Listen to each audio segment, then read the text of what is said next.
Good day, everyone. We are here to report our case study titled Globe. Globe Philippines, from telco to teco. The Philippine telecommunications market is dynamic and highly competitive, with a mobile penetration rate of 140%. Globe Telecom Incorporated Globe has transformed from a traditional telecommunications provider, telco, into a leading digital platform company, TechCo, to navigate this intense environment. That that means the telecom market in the Philippines is very competitive, and many people use mobile phones because of this. Globe changed from a company that only offers calls and text to a digital company that provides more online services. Like for example, GCash, GFiber, Globe at Home, Globe One App. So next, this strategic shift is supported by strong financial performance in 2024, with a core net income after tax of 21 billion pesos. Data revenues now represents a remarkable 36% of consolidated gross service revenues, driven by social media, streaming, and online commerce. That means in 2024, Globe earned 21 billion pesos after tax. Most of this money came from data usage. Many people use Globe's internet for Facebook, TikTok, YouTube, and online shopping. Because of this, 86% of Globe total earnings now come from data only, not from calls or texts only. The Globe's strategic evaluation and core values. So the first is company history. So ang Globe started as a pioneer sa mobile technology sa late 1990s.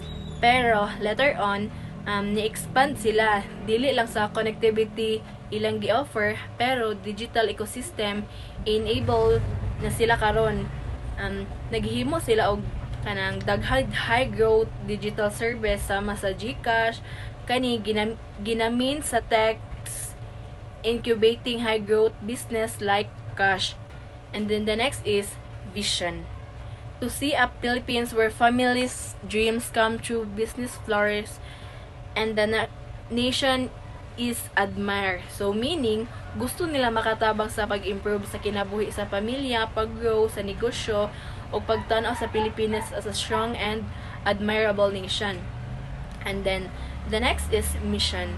To create wonderful experience for people to choose, overcome challenges, and discover new ways to enjoy life. So meaning, ang ilang goal kay mag-provide og service kay makahatag og freedom, convenience, o better life experience sa customer. And then the next is purpose.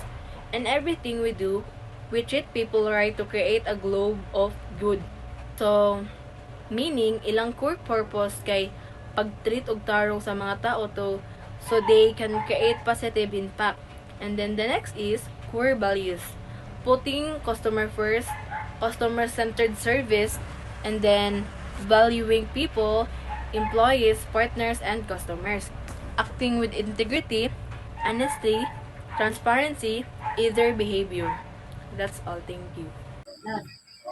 Globe offers many communication and tech services like mobile, internet, and business solutions. They are trying to reach two main groups. First is consumers, people who use data for daily use and expect good quality, affordable prices, and app like Gcash. Second is business, companies that need advanced digital tools for data, marketing, and security. Globe is also expanding its 5G coverage and working with big tech companies like Google and Amazon. Social media presence overview. Globe managed a highly segmented social media presence, distinct account to brand identities, tailored to specific audiences, and communication goals. This multi-brand approach prevents dilution of corporate messaging and ensures target and ensures total consistency. First is Facebook. So Facebook, this is a Globe main page. It is used for big announcement, new product, and customer support. So Facebook reaches the mass audience because most of us or most of Filipinos use Facebook. Next is Twitter. So Twitter, this is a page for fast, real-time updates. The Globe post announcements, answer customers' concerns, and share urgent information. So Twitter also it is useful for quiet communication. Third is Instagram. So Instagram is used mainly for lifestyle content and brand campaigns. Globe posts, photos, promos, and short videos that look visually appealing. The target audience of the Instagram who enjoy creative and aesthetic content. Next is TikTok. So the TikTok is a platform used to reach younger audiences. Globe posts fun, entertaining, and short form videos. The content here is more energetic and humor. So next is LinkedIn. So the LinkedIn is a Globe professional page. They share information, strategies, corporates update, sustainability efforts, and job opportunities. So in the LinkedIn, it targets professionals, employees, and business partners. So the Globe uses each social media platforms differently so they can communicate effectively with various types of people. I am Leomar B. Paluga and I'm presenting of the results of a sentiment analysis customer feedback across 6 major social media platforms. The goal of this analysis is to understand how audiences emotionally respond to the company's content and to identify both strengths and areas where improvements are needed. The table categorizes feedback into positive, neutral, and negative sentiment with an interpretation for each platforms. First is Facebook. Facebook shows 45% and positive, 20% neutral, and 35% negative sentiment. The high negative percentage indicate that these platforms receives many customer complaints, likely due to its function as a common channel for airing service-related concerns. Second, YouTube. YouTube has a balanced distribution with 50% positive and 20% negative. This suggests that audiences generally respond well long-form content, but constructive or mixed reactions still occur. Third is Twitter. Twitter stand out with the highest negative sentiments at 52% and only 30% positive. This tells us that Twitter acts as a critical feedback channel dominated by services issues and real-time customers' concerns. Next is LinkedIn. LinkedIn has the highest positive sentiments, which is 72% and only 8% negative. This indicates that the audience on LinkedIn appreciate the company's professional CSR and corporate content focus. It is a strong platform for brand reputation building and thought leadership. Next is TikTok. TikTok exhibits 64% positive sentiments and 15% negative. This suggests that the short form entertaining content resonates strongly and drives good engagement. Last is the Instagram. Instagram shows 58% positive sentiments. This suggestions that the visually driven and promotional nature of contents tends to create mostly favorable reaction. Overall interpretation, the main takeaways these are the sentiments varies depending on the platform, purpose, and the audience behavior. Next is the content resonance, public safety, and social responsibility. This slides highlights the types of contents that resonates most of online audiences, specifically around public safety and social responsibility.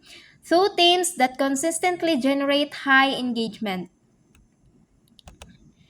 SIM registration campaigns. The first visual represent the SIM registration campaign. These campaigns use storytelling and influencer involvements to raise awareness about mandatory SIM registration.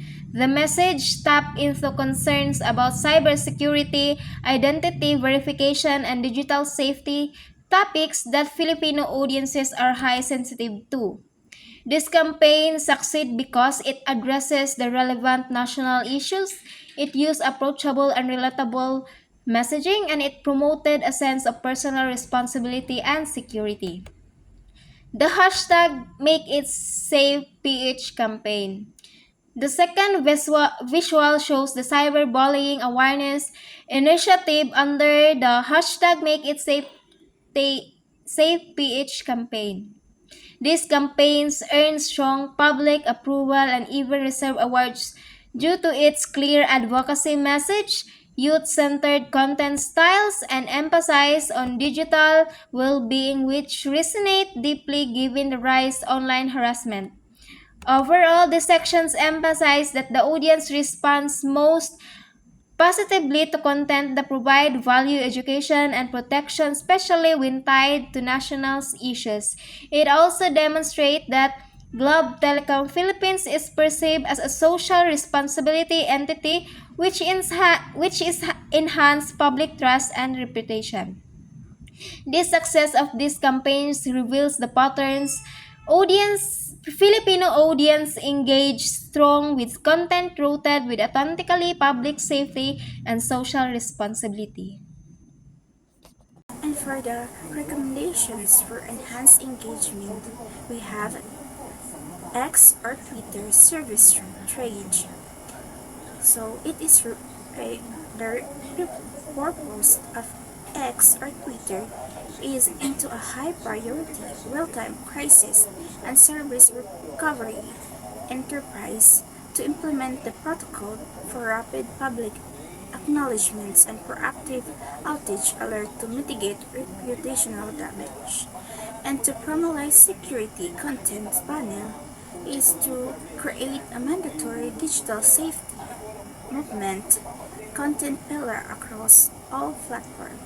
And also it developed a short explanatory videos for TikTok, Instagram, or other platform to simplify anti-fraud measure and also to promote business-to-business security service as a customer protections.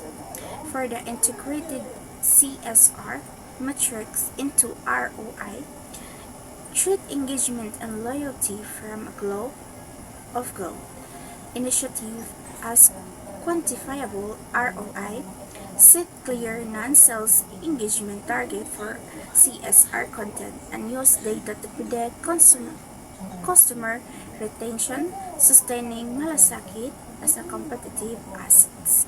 And that's all. Thank you for listening.